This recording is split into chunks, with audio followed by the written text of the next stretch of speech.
Testament, Jesus said that all food are fit to be eaten. So the question arises there.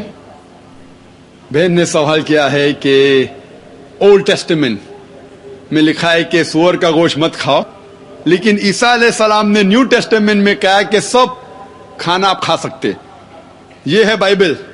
मैं challenge करता हूं आपको दिखाने के लिए बाइबल में कहां कहा है ईसा अलैहिस्सलाम ने कि सब खाना जायज है। There is something like a red letter Bible sister.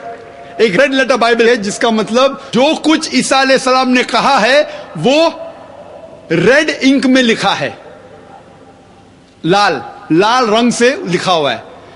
और अगर आप रेड लेटर बाइबल लेंगे और तहकीक करेंगे, बहुत कम चीज रेड में लिखी है बाइबल में। रेड मतलब ईसाई के स्कॉलर्स कहते हैं ये ईसा अलैहिस्सलाम ने कहा, जो ब्लैक में वो ईसा अलैहिस्सलाम ने कहा।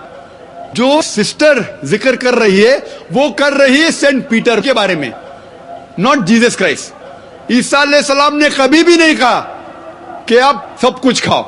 एक ख्वाब आता है पीटर को, उस ख्वाब में उसने देखा कि सूअर खाना अच्छी बात है, इसलिए सूअर खाना सही हो गया।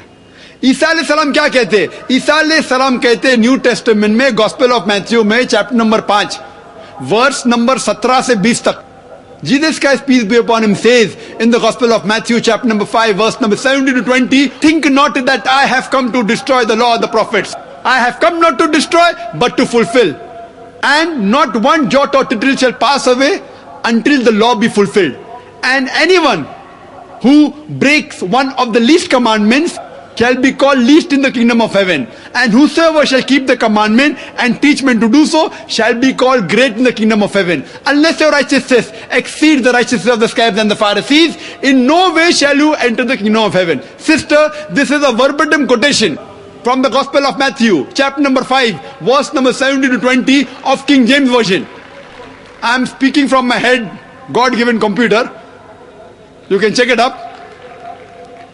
ईसा अलैहिस्सलाम कहते हैं, think not that I have come to destroy the law of the prophets. मैं नहीं आया हूं पहले शरीयत को तोड़ने के लिए, नष्ट करने के लिए, लेकिन मैं आया हूं उसको मुकम्मल करने के लिए, उसकी तस्दीक करने के लिए। और अगर आप एक भी नुक्ता पुरानी शरीयत का छोड़ते हैं तो आप जन्नत में कभी नहीं जाएंगे।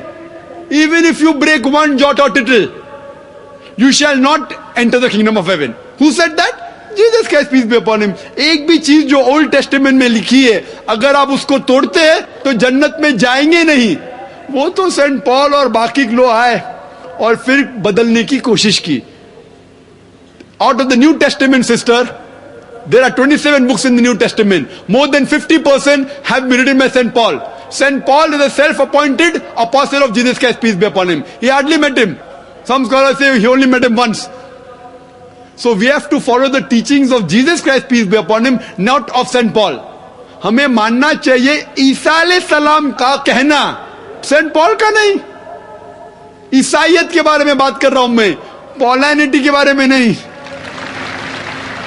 सिस्टर, अगर आपको अच्छा ईसाई बनना है तो आपको सूअर का गोश्त नहीं खाना चाहिए। अगर खाएंगे तो जन्नत में नहीं जाएंगे। उसके पहले आपको इबादत करना चाहिए सिर्फ एक खुदा की, मानना चाहिए आखिरी पैगंबर में। ईसा अलैहिस्सलाम ने कहा एक पैगंबर आएंगे जो आपको अच्छी बात समझाएंगे। You have to believe in Prophet Muhammad peace be upon him. If you don't believe in Prophet Muhammad peace be upon him, you are not a good Christian. You have to follow the last and final revelation, that is the glorious Quran, and then only can you enter heaven. Hope that answers the question, sister.